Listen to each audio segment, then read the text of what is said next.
Nabi SAW pada saat sementara membangun masjid, beliau menjadi tamu di rumah seorang sahabat Nabi yang mulia. Namanya Khalid bin Zaid. Julukannya Abu Ayyub Al-Ansari. Jadi teman-teman sekalian, pada saat itu Nabi SAW menjadi tamu di rumah Abu Ayyub Al-Ansari. Dan ini sahabat Nabi yang mulia yang Allah Subhanahu Wa Taala panjangkan umurnya dan banyak sekali kelebihan dalam Islam. Dan kisah yang masyhur adalah bagaimana meninggalnya beliau di benteng Konstantinia atau Konstantinopel. Di zaman Yazid bin Muawiyah, anaknya Muawiyah radhiyallahu anhu, itu sempat ada pasukan besar dibentuk oleh Yazid untuk menyerang Konstantinia. Dan kata Nabi SAW, pasukan yang menyerang Konstantinia akan diampuni dosanya. Maka banyak sahabat yang berlumba-lumba. Waktu Yazid buat pasukan, Abu Ayyub Al-Ansari ikut. Dan umurnya itu kalau tidak salah sudah 99 atau sudah 100 tahun. Ikut berperang. Waktu di tengah-tengah, di malam hari, besok sudah mau tiba di benteng Konstantinopel ini. Kata Abu Ayyub, hai Yazid, kalau saya mati malam ini, jangan kubur saya di sini, kubur saya di sana, di bentengnya mereka, bentengnya musuh. Gitu kan. Maka kata Yazid, baiklah. Ternyata betul, malam itu meninggal Abu Ayyub radhiyallahu anhu, wafat. Akhirnya jenazahnya dipikul besok pagi, gitu kan? Dipikul jenazah, dibungkus kain kafan kemudian dibawa, gitu kan? Pada saat dibawa teman-teman sekalian, rupanya ada mata-mata dari Konstantinopel ini masuk di pasukan muslimin, pakai baju seperti orang Islam, bisa bahasa Arab. Lalu dia bertanya waktu lihat jenazah dibawa dengan pasukan, jenazahnya siapa itu? Kata sahabat di situ ada yang hadir di peperangan mengatakan, itu adalah Abu Ayyub Al-Ansari, sahabat Rasulullah SAW. Kata orang ini, kenapa dibawa-bawa jenazahnya? Dia minta supaya jangan dikubur kecuali di depan benteng Konstantinopel. Mata-mata ini pulang sampaikan ke rajanya Kaisar.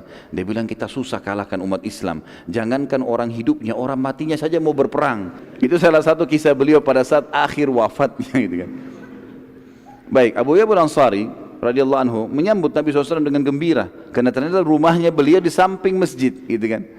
Nabi SAW ingin mudah sholat, rumah beliau lagi sementara dibangun sementara, gitu kan.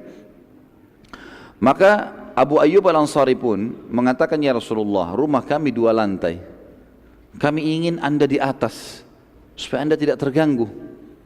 Kata Nabi SAW, jangan, saya punya banyak tamu, jadi lebih baik saya di bawah, biarkan anda sama istri silakan di atas, gitu.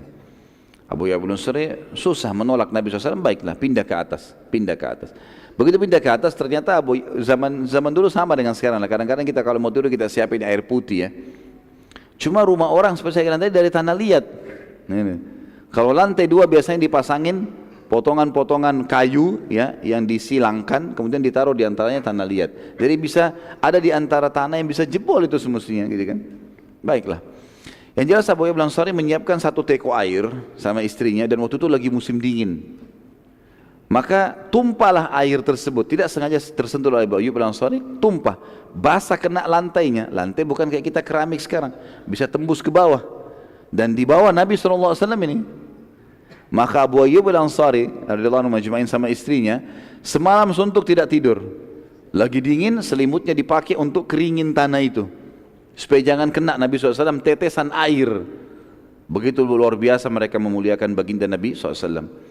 Besok pagi Abu Ayyub Al-Ansari menceritakan kepada Nabi SAW, ya Rasulullah, kejadiannya begini, lebih baik anda pindah ke atas daripada kami merasa berat dengan ini, gitu. Lebih baik anda pindah ke atas. Maka kata Nabi SAW, baiklah, dan Allah mengetahui apa yang kalian buat semalam. Ada pahalanya itu, Allah tahu bagaimana kalian membuat itu.